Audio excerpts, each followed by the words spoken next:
एक अजीम हस्ती ने एक लाइन कही थी, work work and work, we are bound to succeed. और कितना वर्क, 20 घंटे 24 घंटे, क्योंकि ऑलरेडी 12 से 15 घंटे फैक्ट्री और ऑफिस में ड्यूटी कंपलसरी हो चुकी है, जिसकी वजह से लाखों लोगों में हेल्थ प्रॉब्लम और ग्लोबल लेवल और काम का प्रेशर इतना बढ़ चुका है, सुसाइड, मर्डर करना, किसी के साथ मारपीट करना एक आम सी बात हो चुकी है।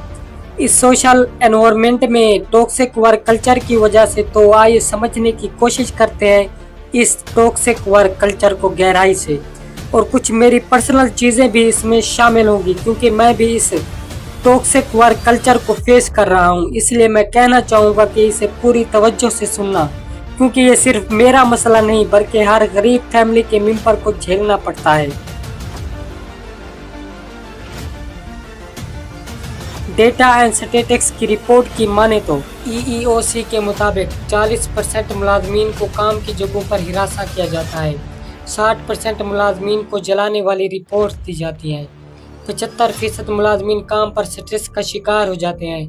मतलब ये कि मैनेजर अपने एम्प्लॉयज़ को ये कहता है कि अभी तक काम मुकम्मल नहीं हुआ। क्यों नहीं हुआ? जल्दी से मुकम्मल करके दो, आज ये काम मुकम्मल होना चाहिए। इसका जीता जागता सबूत ठीक कुछ दिनों पहले मिला। 26 साल की एना सेबास्टियन पुणे में EY कंपनी में जॉब करती थी। इसको सिर्फ 4 महीने हुए थे इस कंपनी में काम करते। न्यू एम्प्लॉय होने की वजह से इस पर काम का प्रेशर इतना बढ़ गया कि वो रात की नींद आना बंद हो गई। नींद की कमी और काम के ज़्यादा होने की वजह से वो चल बसी। ऐसे और भी बहुत से केसेस देखने को मिलते हैं मुख्तलिफ कंट्री में। जापान में अगर कोई एम्प्लॉय कुछ ऑफिस में काम करता है या किसी ऑफिस में काम करता है तो काम का प्रेशर इतना होता है कि वो काम ही नहीं कर पाता। अगर वो रिज़ाइन देता है तो अपनी जगह एक और बंदा हायर करना पड़ता है, तो फिर रिज़ाइन होता है, जिसकी वजह से चाइना सुसाइड केसेस में सबसे आगे आई। इसका बेहतर एग्जांपल मैं आपको देता हूँ, क्योंकि मैं पाकिस्तान से हूँ। पाकिस्तान में एक चाइना कंपनी है जिसका नाम है डेली चाइना। इसमें मैंने 8 महीने काम किया। पहले तकरीबन 3 महीने काम बहुत ईजी रहा। यहाँ पर शीशे की गिलास या सेट वगैरह बनाए जाते हैं। हुआ यूं के लेयर चलती है जहाँ पर गिलास बनते हैं और गिलास निकलते हैं। वहाँ बंदे पैकिंग पर लगते थे 4। जब वो जल्दी पैकिंग सीख जाते तो लेयर से एक बंदा कम कर देते और 3 बंदे लगा देते, और वो सारा दिन काम करते रहते। यहाँ तक कि खाना खाने का टाइम भी नहीं मिलता, बहुत मुश्किल से निकलता था, और रेस्ट भी नहीं होती थी, और ड्यूटी भी 12 घंटे थी। इसलिए मैंने 2 माह पहले रिज़ाइन दे दिया। अगर आपको ये लगता है कि मैं सही कर रहा हूँ तो कमेंट्स में अपना रिप्लाई दे सकते हो।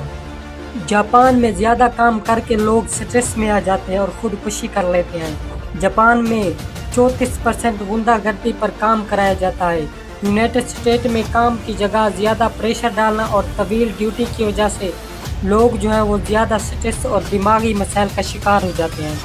अमेरिका में ड्यूटी की हद 8 से 9 घंटे है, और इस मुमालिक में 35 से 40 घंटे एक हफ्ते में ड्यूटी टाइम फिक्स किया गया है।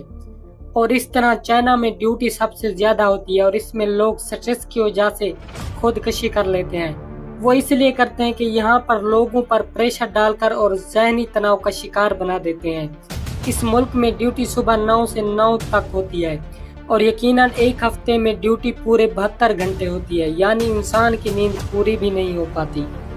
इस टॉक्सिक वर्क की वजह से हमारे अंदर बहुत सी बीमारियां पैदा होती हैं। मिसाल के तौर पर अगर एक ऑफिस में आप काम कर रहे हैं और उन्होंने कहा है कि ये सुबह तक ये काम मुकम्मल होना चाहिए, आप लोग इसमें इतना खो जाते हैं कि प्यास लगती तो पानी भी नहीं पीते अगर वो 2 कदम आपके साथ भी पड़ा हो।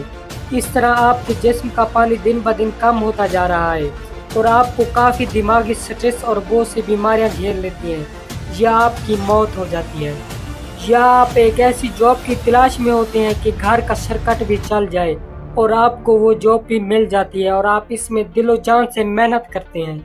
और इस कंपनी में ड्यूटी टाइम खाना पीना अलाउ नहीं होता। ये काम ख़त्म करके सब कुछ कर सकते हो।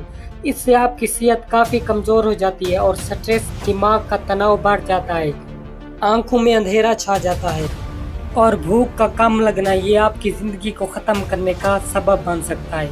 अगर आप इस काम से तंग आ चुके हैं तो अपने बॉस को बताएं कि मेरे साथ ये हो रहा है। अगर वो آپ کی بات نہ سنے تو آواز اٹھاؤ، اور پھر بھی نہ سنے تو اس جاب سے آپ ریزائن دے دو، اور ان خطرات سے خود بھی بچو اور اپنے بچوں کو بھی بچائیں۔ اگر آپ کو سمجھ آ گئی ہو تو ہم کو ضرور بتائیں کمنٹ سیکشن میں۔